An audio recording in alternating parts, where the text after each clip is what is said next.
96.1.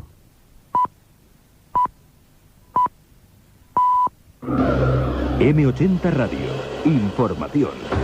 Una segunda persona ha sido detenida esta mañana en Nerja, en Málaga, por su presunta vinculación con los crímenes de Sonia Caravantes en Coín y de Rocío Waninkoff en Mijas. Se trata de otro ciudadano británico, amigo de Tony Alexander King, hasta ahora el único detenido y presunto asesino de Sonia Caravantes, que fue localizado el pasado jueves en Alaurín el Grande. Este segundo individuo ha sido ya trasladado por agentes de la investigación a la comandancia de la Guardia Civil.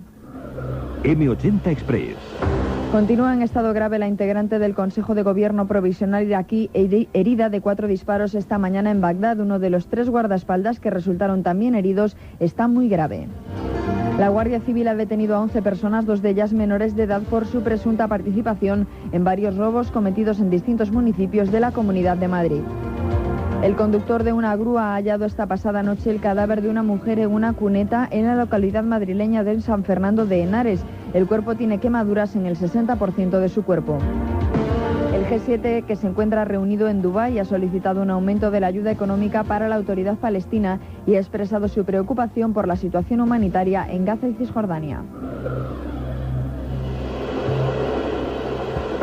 La sonda Galileo vive sus últimas horas. Mañana se estrellará intencionadamente contra Júpiter tras 14 años de misión.